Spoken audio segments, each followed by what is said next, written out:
Hello, bienvenue dans ce nouvel épisode de J'ai peur donc j'y vais, le podcast qui vous aide à créer la vie qui vous ressemble et à gagner en sérénité. Je suis Steph Blue Lips, je suis coach et j'accompagne celles et ceux qui veulent s'épanouir dans tous les domaines de leur vie. Grâce à des accompagnements individuels et personnalisés, j'offre à mes clients un soutien, des outils et des stratégies efficaces pour atteindre leurs objectifs et créer un changement durable dans leur vie. Chaque semaine dans ce podcast, je vous partage des conseils, des outils et des expériences pour vous aider vous aussi à donner un nouvel élan à votre vie.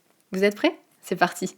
Hello à toutes et à tous, je suis ravie de vous retrouver cette semaine en compagnie de mon invitée Camille qui est venue nous parler d'un sujet ô combien important qui est l'amour de soi. Qu'est-ce que c'est? Pourquoi c'est important? Et surtout, comment cultiver l'amour de soi au quotidien? Je vous laisse avec ce bel épisode et je vous souhaite une bonne écoute. Hello Camille! Salut Steph.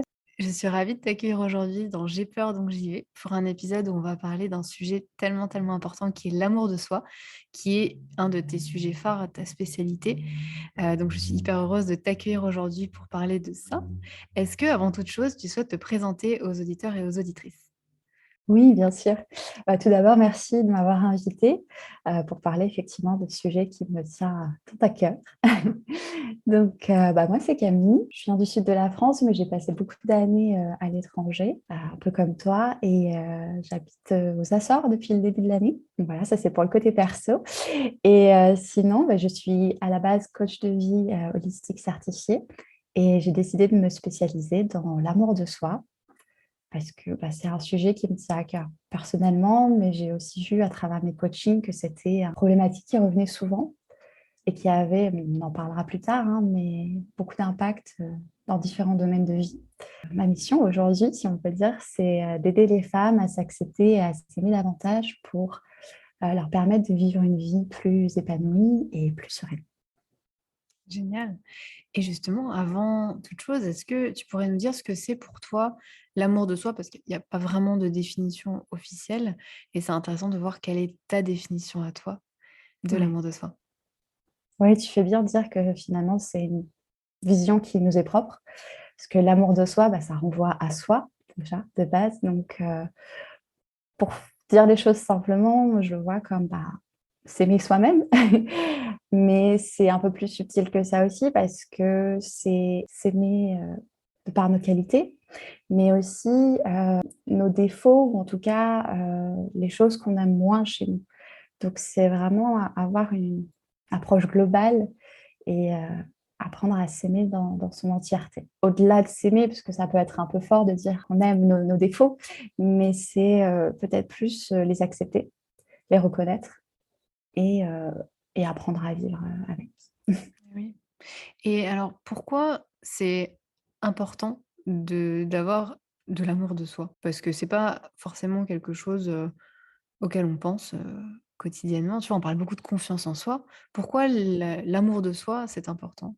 L'amour de soi a un impact dans tous nos domaines de vie, que ça soit nos relations, la relation qu'on a avec soi-même, notre santé mentale, physique, nos habitudes et finalement tous les choix qu'on fait du lever au coucher, on peut, les interpréter comme une forme d'amour de soi ou par opposition du coup, heu, ce sera un peu fort mais bon, détestation de soi, je ne sais pas si ça se dit, en français, mais en tout cas voilà, oui, c'est peut-être un terme un peu fort, mais Des amours? le désamour, oui, c'est plus joli aussi. Donc par exemple, pour donner un exemple concret, quand on s'aime un peu davantage, on va avoir tendance à s'écouter, on va avoir tendance à, dire non, si on a envie de dire non quand quelqu'un nous fait une demande. Et donc, on va prendre confiance en soi aussi parce qu'on se rend compte que, on est capable de faire certaines choses sans que notre monde s'effondre et donc par conséquent, on va aussi, avoir un mieux-être, vivre une vie, plus épanouie et donc j'aime bien voir ces réactions en chaîne, mais si on est mieux dans notre vie, dans notre peau, on sera aussi une personne plus enjouée. On pourra être aussi, un meilleur partenaire ou un meilleur ami qui sera plus disponible aussi. C'est vrai que ça, c'est quelque chose, qui revient souvent dans les peurs quand on parle d'amour de soi, c'est, heu, la peur de devenir égoïste ou que ça soit Narcissique. narcissique. Ouais. Exactement. Alors que pas du tout. Au contraire, enfin, c'est vraiment cette idée de inside out, en fait, de l'intérieur vers l'extérieur. Et une fois qu'on prend soin de soi, on peut être pleinement présent pour les autres. Mmh. Et ça, je trouve que finalement, c'est tout sauf égoïste.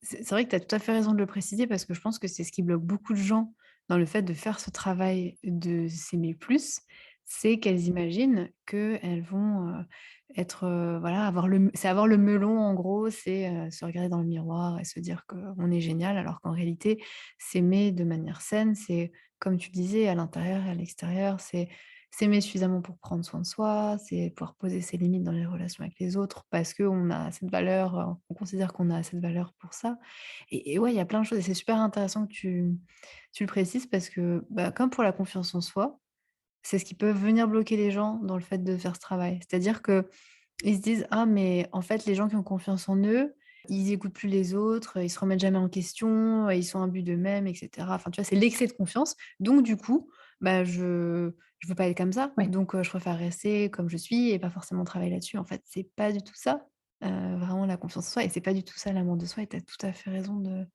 le préciser et j'adore cette image de inside out, Mmh. que ça rayonne en fait. Ouais, ouais, j'aime beaucoup cette idée, de lumière, en fait. Enfin, de c'est ça, je pense. De toute façon, on a tous déjà croisé des personnes, solaires et elles sont attirantes. Finalement, on a envie d'être autour de ces personnes-là. Elles sont inspirantes et elles peuvent aussi nous inspirer à faire plus attention à nous et à nous aimer davantage. Et oui. Donc c'est vrai qu'après, on parle d'amour de soi, ça peut te sembler, voilà, un peu un gros terme, un peu impressionnant, mais finalement, ça passe par des petites choses, comme je disais, les choses du quotidien. Hem, si, on est fatigué et qu'on sent qu'on a vraiment besoin de se reposer, on va s'autoriser à se reposer ou à passer un peu de temps avec soi-même et ça a rien d'extraordinaire. En tout cas, bon, je sais que pour certaines personnes, ça peut l'être parce que beaucoup de personnes manquent de temps et ont tendance à se faire passer après les autres, mais c'est vraiment revenir à des choses simples et j'aime beaucoup, l'effet cumulé quand on parle, aussi d'amour de soi. On n'est pas obligé de changer sa vie du jour au lendemain, mais ça passe, voilà, par de petites actions. Chaque chose se construit, au quotidien. Et justement, comment on cultive l'amour de soi au quotidien? Oui, c'est une bonne question. Dans les grandes lignes, je dirais qu'il y a plusieurs, ingrédients. J'aime bien parler d'ingrédients, mais il y a déjà la bienveillance envers soi-même. Parce que l'amour de soi, donc ça passe par, la relation de soi à soi, mais aussi la relation qu'on a avec les autres. Comme je le disais, ça part d'abord de l'intérieur pour ensuite aller, vers l'extérieur. Donc de soi à soi, c'est voilà, la bienveillance avec, ses pensées, ses émotions, heu, leur faire de la place pour qu'elles, puissent s'exprimer. L'écoute, pouvoir aussi, prêter plus attention à ses besoins, connaître ses valeurs. Donc c'est vrai qu'il y a aussi cet aspect, connaissance de soi qui est hyper important parce que, on ne peut pas aimer ce qu'on ne connaît pas et comme je disais aussi au début par rapport à nos défauts ou les choses qu'on a moins chez soi-même, c'est pareil, une fois qu'on les a identifiés, on peut, leur faire un câlin, et puis juste, voilà, leur donner la place, qu'elles ont, sans forcément leur laisser prendre toute la place, mais en tout cas, voilà, remettre les choses à leur place. J'aime beaucoup aussi, l'aspect de fêter les choses, célébrer.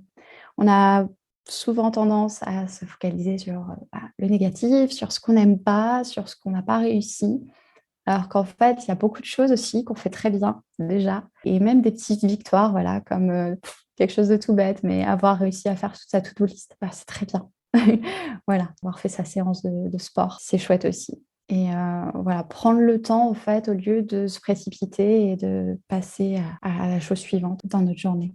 Et à l'inverse, dès qu'on fait pas quelque chose de bien, on se focalise dessus, de Exactement, manière démesurée et on se fustige, et du coup la balance elle est négative, quoi. Donc tu as raison de c'est ouais, ça. tellement important. Finalement, Mmh. ce serait un peu comme, changer la perspective, c encore une fois, c'est pas, nier que, certaines choses, sont là, et les choses qu'on n'aime pas, mais c'est enfin, plus par choix, mettre l'accent sur les choses qui vont bien, les choses qu'on fait bien et la bienveillance, toujours. Et puis ensuite, parler tout à l'heure de se reposer si on en éprouve le besoin ou de passer du temps tout seul. Mais ça peut être aussi se faire des cadeaux, des petits cadeaux, s'offrir des fleurs, un massage, des compliments. Parce qu'encore une fois, voilà, on a tendance à beaucoup se blâmer et à accepter aussi les compliments. Donc voilà, par rapport à la relation aux autres, ça peut être voilà, poser ses limites, savoir dire non ou justement rappeler à une personne qui nous a peut-être manqué de respect que là, c'est pas OK. Il y a aussi cette peur ou cette croyance qu'on ne peut pas être soi-même et être aimé. Ça, c'est quelque chose qui revient beaucoup chez mes clients aussi et je trouve ça toujours très dommage. C'est cette croyance que c'est soit l'un, soit l'autre. Donc soit on est accepté par les autres et on est aimé, je mets des guillemets, mais au prix de, se renier soi-même. Soit on se choisit et à ce moment-là, les autres vont pas aimer ce qu'ils voient et donc on va finir tout seul. Ça forcément, c'est un choix très, très difficile et généralement, on a envie d'être, accepté, on a envie, d'être aimé, on a besoin. Ça aussi, c'est des besoins fondamentaux donc on va avoir tendance à s'oublier, à faire plaisir au détriment de notre bien-être. Voilà, ça peut être, voilà, quelques pistes, quelques clés pour, développer, pratiquer finalement, l'amour de soi. J'aime bien voir ça comme une pratique. C'est important ce que tu dis en dernier parce que effectivement, il y a souvent cette dualité. Soit je suis moi-même, mais du coup, je risque d'être rejetée ou soit je fais plaisir aux autres, je les fais passer en premier, je suis toujours gentille, je fais tout pour plaire, mais du coup, je suis plus moi-même et le problème, c'est que souvent, c'est une habitude qu'on a pris d'être dans ce deuxième schéma qui fait aussi que on peut pas vérifier que notre peur, elle est fondée ou pas. Parce que quand on s'autorise à être soi-même et en plus on voit chez les autres que eux s'autorisent à être eux-mêmes, ils s'autorisent à poser leurs limites, ils s'autorisent à dire ce qu'ils veulent et on leur en veut pas pour autant et même parfois on les admire, et on les aime pas moins. Mais soit on se l'autorise pas et on se laisse même pas du coup tester, on se laisse pas l'occasion d'essayer et de voir que, eh bien, si je suis moi-même en fait, je peux être aimée telle que je suis. Et ouais, c'est une énorme preuve d'amour de soi que d'être soi-même, quoi. Et tu as vraiment raison de le souligner parce que c'est hyper dur d'oser être soi-même quand on n'a pas l'habitude et d'oser, exprimer ses besoins et poser ses limites, mais c'est une magnifique preuve d'amour de soi, quoi. Donc, ouais, merci de le souligner. Ouais. Oui, c'est peut-être un peu la consécration finalement. Enfin, Ouais. j'aime bien voir ça quand même comme un cheminement. Je sais pas si on a il y a une arrivée finalement, mais le jour où on arrive vraiment, voilà, comme tu as dit, à être soi-même, auprès des autres, je pense que là, on on peut dire qu'on a réussi quelque part. Ouais. Et même dans ses choix aussi, dans le fait de je trouve que c'est une belle preuve d'amour de soi aussi par rapport à soi-même, de suivre nos aspirations, de faire les choses en fonction de nos valeurs à nous. Mmh. C'est un peu la même consécration, je trouve, être soit avec les autres et être soit avec soi-même et oser se dire: «Je vais honorer qui je suis Ouais, vraiment, je vais honorer mes rêves». ouais, C'est dur, mais je trouve aussi que c'est un peu la consécration et pour moi, c'est ça la liberté, vraiment. C'est ces 2 choses-là. C'est être soit avec les autres et être soit avec soi-même et exactement, ouais. C'est pour ça que je dis toujours, oui, l'amour de soi, c'est vraiment une clé pour vivre une vie plus épanouie parce que justement, il y a cet aspect, libérateur. Une fois qu'on connaît sa propre valeur, qu'on est en accord avec soi-même, et du coup, tout c'est un peu comme si, c'était magique, mais tout devient plus fluide aussi et plus simple. C'est ça aussi, c'est qu'il y a beaucoup de mes clientes qui sont, stressées, qui sont submergées par leurs émotions et quand on creuse un peu, on en revient encore une fois à cet amour de soi parce que, du coup, voilà, on ne s'autorise pas à prendre sa place. Ça crée toutes sortes, voilà, de stress et d'émotions, plutôt, déplaisantes, mmh. alors que les choses pourraient être sur le papier, hein, je dis pas que c'est facile à mettre en place, mais c'est simple, c'est très simple. Et je pense que tu vis peut-être la même chose justement avec tes clients et tes clientes, c'est que parfois ils sont surpris par la simplicité de ce qu'on leur propose de faire. Que c'est des petites choses à faire au quotidien, mais c'est juste de le faire chaque jour, chaque semaine et de cultiver et de changer nos habitudes en fait. Et c'est pas des choses extrêmement compliquées, c'est juste de les faire et de les faire régulièrement. Ouais. Ouais, ouais, je suis tout à fait d'accord et c'est vrai que dans ce sens-là, j'ai le mot en anglais, un commitment, Un heu, engagement. un engagement, voilà. C'est vraiment, s'engager. C'est vrai que du coup, c'est un peu le chat qui se mord la queue, mais c'est s'engager à s'apporter un peu plus d'amour à tous les jours. c'est le projet d'une vie et c'est un très beau projet, je pense, pour toutes les raisons qu'on a évoquées. Et peut-être qu'au début, il y aura voilà, des sortes de tests et erreurs à chercher un peu, voilà, justement, qu'est-ce que ça veut dire m'aimer plus et comment poser mes limites. Effectivement, après, il y a des choses qui rentrent en compte comme la communication bienveillante, voilà, éviter d'exploser et poser les choses, s'exprimer plus calmement. Mais voilà, c'est encore une fois un cheminement, ça s'apprend, on n'est pas parfait. Ça, c'est aussi quelque chose qui est bon de rappeler. On est juste humain. Et donc, c'est normal d'expérimenter toutes sortes d'émotions, toutes sortes de sentiments. Et au contraire, au plus on accepte ça, au plus on lâche prise, et au plus on se libère. Est-ce qu'on pourrait peut-être juste dire un petit mot sur l'image de soi aussi? Parce que c'est lié. Oui, ça c'est super intéressant parce que j'ai eu aussi des clientes qui sont venues me voir pour l'image de soi. Et puis finalement, on se rend compte que, bah, encore une fois, ça passe par un travail intérieur. Je me rappelle, j'avais une cliente qui voulait changer de métier et qui voulait être sur le devant de la scène. Et donc être exposée vraiment et faire son show. Et un des obstacles principaux, c'était son apparence physique. Et je me souviens que rien que le fait de lui poser la question, ok, qu'est-ce que finalement, est-ce que tu pourrais trouver quelques petites choses que tu aimes chez toi? Elle s'était jamais vraiment posé la question. Elle était juste partie du principe qu'elle s'aimait pas. Et donc, elle avait bloqué, enfin, elle avait fermé toutes les portes. Et rien que cette question lui a permis d'ouvrir un peu les yeux et de voir que il y avait quand même certaines choses qu'elle aimait bien chez elle. Et encore une fois, c'est à changer de perspective, mettre l'accent sur les choses qu'on aime chez soi. Et il y a un exercice que moi-même j'ai du mal à faire, donc je peux en parler, mais pareil, c'est un exercice que j'ai fait. Les cordonniers, Oui, hein. les cordonniers sont souvent les plus mal chaussés, hein. C'est vrai.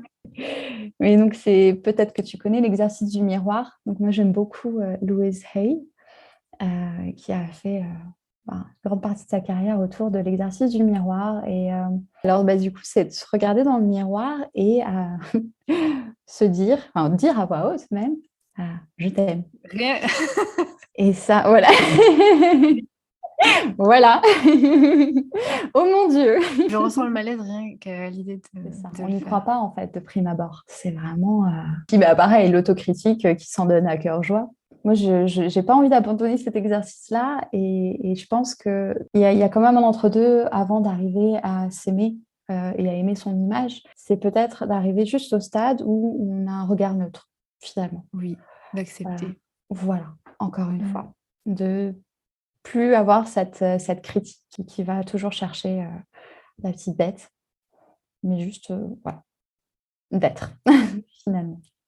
Ouais.